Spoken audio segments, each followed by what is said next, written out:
Just so that you know, we are recording today's session. We will be making it available on our YouTube channel. If you don't consent to be recorded, please keep yourself muted, and we will stop the recording once we are done with the presentation before we open it up for questions. Once we're ready to answer any questions, I will invite you to unmute yourself and we can have sort of a casual discussion about any questions that you may have. So as you can see from the screen today, it is National Consumer Protection Week, and at the Department of Banking and Securities, we decided that it would be a great opportunity to bring Midweek Money Matters together with National Consumer Protection Week and bring you a series of consumer protection webinars. So today's session is going to be talking about sort of the top scams that we hear about throughout the Commonwealth, and the statistics you'll be seeing today come from the Federal Trade Commission and the fraud.org website. So before we get started, I just want to take a quick quiz, and if you could all tell me in the chat box, if you were to take a guess at the most popular scam for 2020, would it be A, a charity scam, B, a phone or text scam, C, the grandparent or family member in distress, or D, the debt collection scam? I'll give you just a couple seconds to sort of tell me in the chat box what you think. The answer is, so we've got a B and an A. Anyone else want to venture something out? There's a C. Awesome. Anyone else before we give away the answer? Another C, absolutely. An A, terrific. So the reality is, there's an A, awesome. The reality is that all of these are the most popular because these are all examples of imposter scams. And according to a recent release from the Federal Trade Commission, there were 500,000 reports of imposter scams that were reported in 2020. The average person lost $850, but the total loss was $1.2 billion. I don't know about you, but in my opinion, that's entirely too much money. So it's important that we really start to talk about what types of scams are out there. Throughout this week, we're going to talk about the red flags of scams, what we can do about them, and we will also talk about how can we identify those things. But today we're really going to focus on the different scams that are out there. We're going to give them names. So one thing that I was kind of surprised about is that online shopping was reported at $245 million with 350,000 reports. Now, with the pandemic, one of the things that we found is that people have really started to shop online more and more often. The problem we run into with that is that we don't always take the time to make sure that we're actually on a legitimate website. And that's where the scams, where we're talking about fraudulent websites, come into play. So it's important that we make sure we know the website we're using is legitimate. Now, the top way that scammers are reaching out to us currently is still by phone, but the reality is that criminals are out there to get to convince us to fall victim to whatever scam they have, and they'll do it in any way that they can. So we're going to break today's session down into sort of three different camps. We're going to talk about overall top scams for 2020. You can see the screen here. We're going to talk about online scams specifically, and then we'll also talk about phone scams specifically. So the overall top scam, again, we see that internet general shopping merchandise was 26% of the overall scams. Now, this again is from that fraud.org website I was telling you about. Um, I was surprised that sweepstakes and free gifts came in at 23%. I really thought phishing and spoofing would have come up to the second place.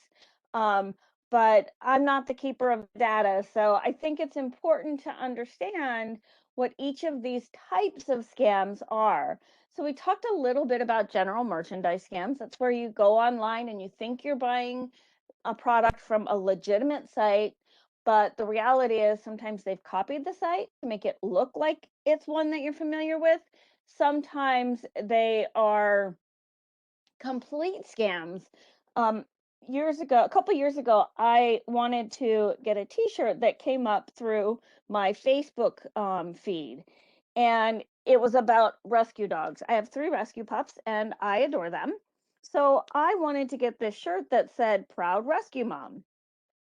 Well, it came through my Facebook feed, and I started looking at it, and I decided to research the company that was selling the t-shirts on social media.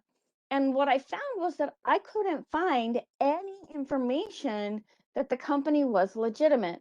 When I looked at reviews through the betterbusinessbureau.org and I went into my favorite search engine and I typed in the name of the company and the word reviews. And I couldn't find a single person who even had received the product that they ordered. So that was a red flag for me. I did not buy the t-shirt from that website. I did go to my favorite website and I found a t-shirt very similar with the same saying on it, and I was able to get that. But imagine if I had trusted what I saw online and sent my money. Not only would I have been out that 25 or $30, but now they have my card information, and heaven only knows what they can get from that. So it's really important that we stay on top of and understand the different types of scams that we're facing on a regular basis. So I'm not going to talk a lot about sweepstakes scams because that's on another slide, but I do want to make sure that I cover phishing and spoofing. So a spoofing scam is where the criminal disguises their telephone number and they call you and try to convince you that the warranty on your car is expiring or that you're in trouble and you are going to be arrested unless you pay this bill or something along those lines. And phishing is basically the same thing. However, it comes through in an email rather than a phone call. So it's important that we're aware of those types of scams and frauds as well. So again, those spoofing numbers, they disguise that number. It's not hard to do.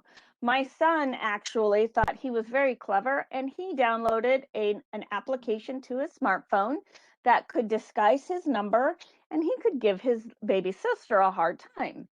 That's one thing. But when criminals use it to convince us to give up our hard earned money, I have a problem with that. So, again, make sure that you are letting things go to voicemail. Legitimate callers are going to leave a message.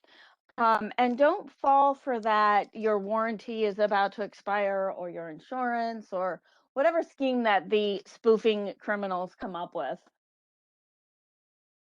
So let's talk about the top internet scams of 2020.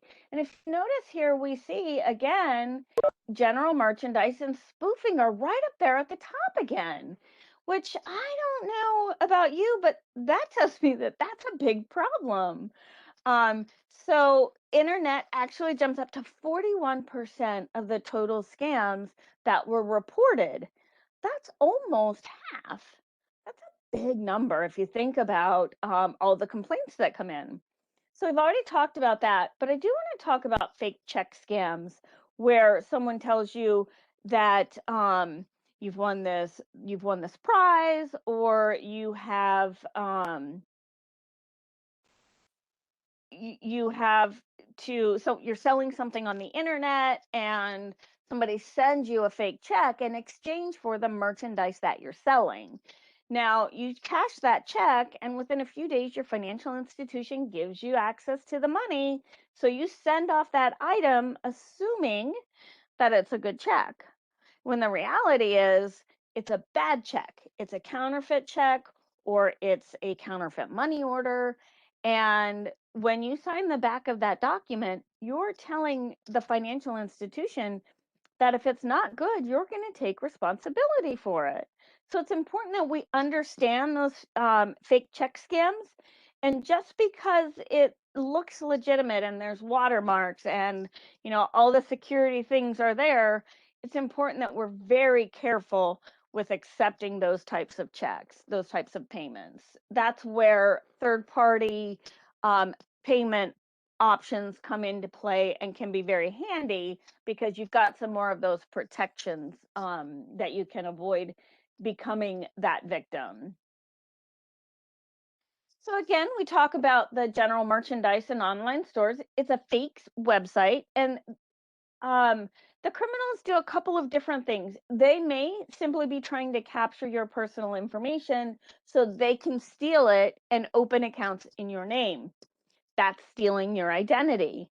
It may be that they're just simply trying to get the whatever money you have available on that card.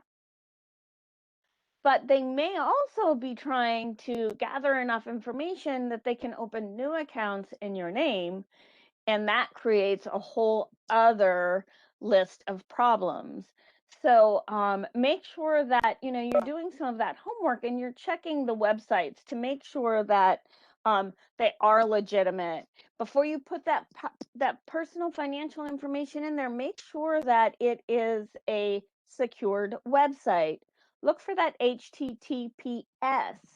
That S tells us that that is a secured site.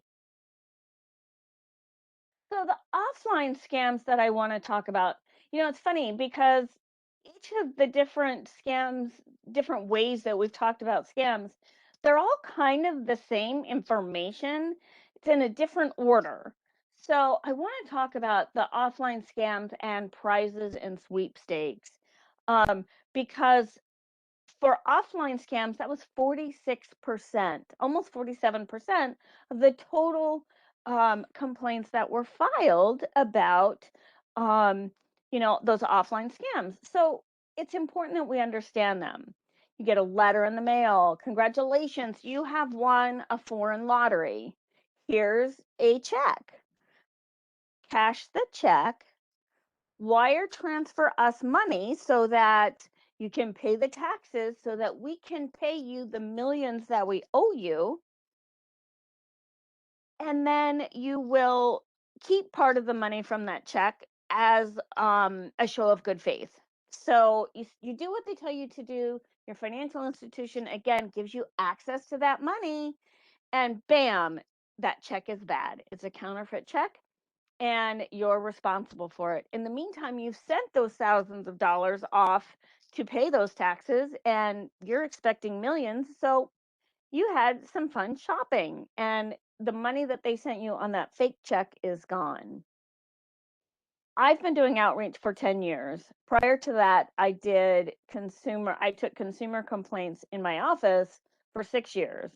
I cannot tell you how many people fell victim to these types of scams. And again, what people don't realize, once you sign that check and deposit it into your account, you're responsible if it's not good.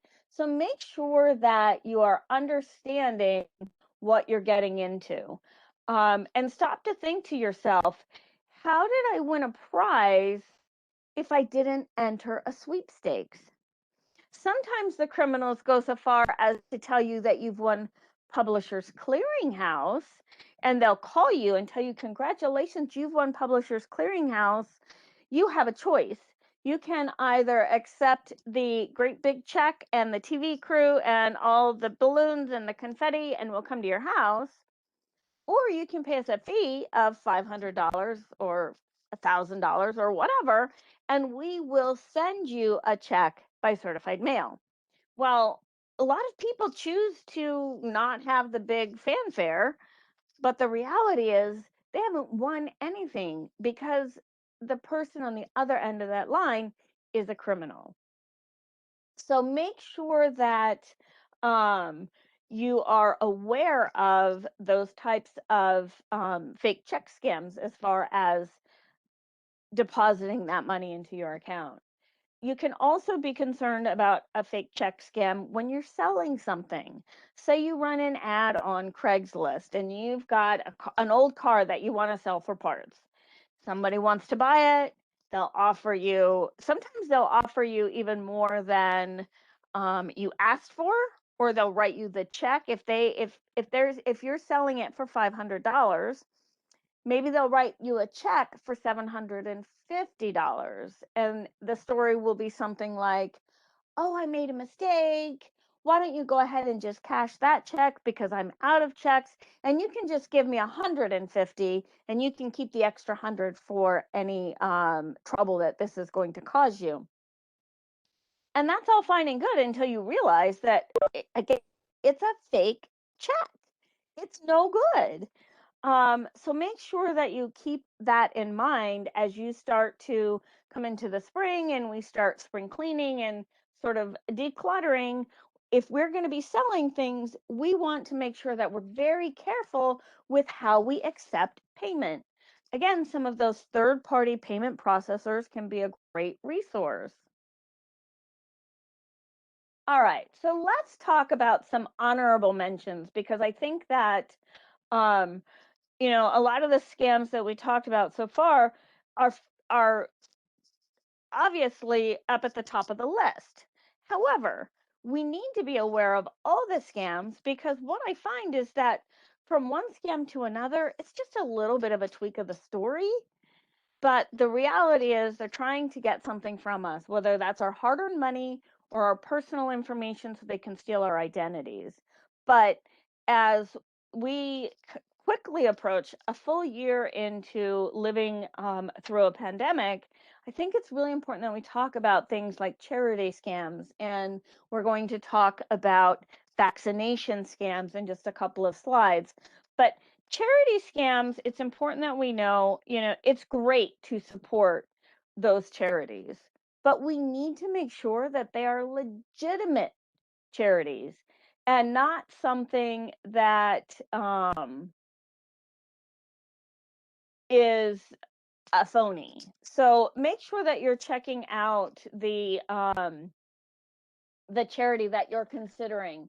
I'm going to put in the chat box the website to the Pennsylvania Department of State, where you can verify that a charity is legitimate. I would encourage you, before you decide to give up that hard-earned money, again, go to the Department of State and verify that it's a legitimate charity. And then promise me that you will never send a donation with an iTunes gift card or an eBay gift card or some other prepaid gift card. Gift cards are basically as good as cash. As soon as you call and give the information to that card to the criminal, the money is gone and we can't get it back. So anytime that we see someone requesting payment through a gift card, that needs to be something that makes us stop and really start to examine and think about what we're being asked to provide. So the next scam that I want to talk about is the economic stimulus package. Now, we've received two sets of that for those of us who were eligible. And the reality was there's no place for us to go to get the payment early, and we didn't have to pay a fee to get it.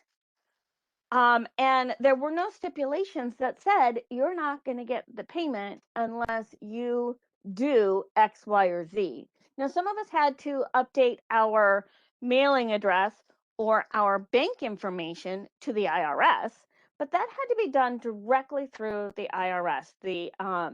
So we need to make sure that we remember that. If there ever is more talk about more stimulus, we need to be aware that there are criminals out there who will prey on the needs of our community, and they'll promise you can double the rate, double the amount of money that you're going to get if you do X, Y, or Z. Or go to this website, put your name, your date of birth, your social security number, all of your personal information, and we'll see that you get that money early. Those people are simply trying to capture your information so they can steal your identity. Or maybe they just want to steal the money that you have in your accounts. So make sure that you keep that in mind as you are, as we continue to navigate through this difficult time. It's important that we remember these things. Now, the last type of scam that I want to talk about are test kits, the in-home test kits, and vaccination scams. You should not have to pay to have a COVID test unless you're doing one of those drive up places where you're trying to get tested so that you can travel or you're returning from travel. If you are sick and you need to be tested, you should not have to pay for a test kit to be sent to you.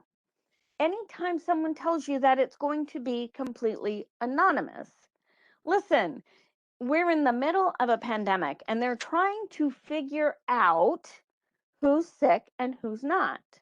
There is nothing that's going to be anonymous about that. So keep that in mind as they start to talk about more and more vaccines becoming available. I saw a headline this afternoon that said that there was a new vaccine that had been approved for distribution. Be careful if you're offered by email or phone call that says, hey, for $500, I can get you in and get you that immunization, that vaccination right away. That's not the way this is going to work. We're in the middle of a pandemic. The vaccines are going to be free. So make sure that you keep that in mind. You should not have an out of cost expense to get the vaccine that we all need. So make sure that you're aware of those things. I was amazed about 6 months ago. There was a news piece that I saw a video of where the airport had stopped thousands and thousands of in-home test kits, and if I was on camera you would see that I was using air quotes. Basically it was a cotton swab with a vial that looked legitimate and an envelope, and that was what the criminals were sending out to people who were paying for an in-home, completely anonymous, private COVID test. And I can only imagine how many people fell victim to something like that and maybe thought that they were safe when in fact they were ill. So make sure that, again, that you keep those things in mind when you start to think about, some of that stuff that we're dealing with, the pandemic and the vaccines and in-home test kits. So we're getting ready to start to wrap it up. I do see a couple of questions in the chat box. I'm going to get to those. Um, but before we do that, I'd love to see your response to which of the scams that we talked about tonight did you find most surprising? Was it the charity scam or the COVID test? Or maybe it was online shopping, because that one really was a shock to me. Um, or maybe it was the stimulus stuff. Just in the chat box, let me know what your thoughts were. So we've got an A. Yeah, charity scams are always kind of a surprise to me. Anyone else want to answer? D. Yeah, the stimulus payments. I don't understand that one either because it was all over the news, right? We've got the COVID test.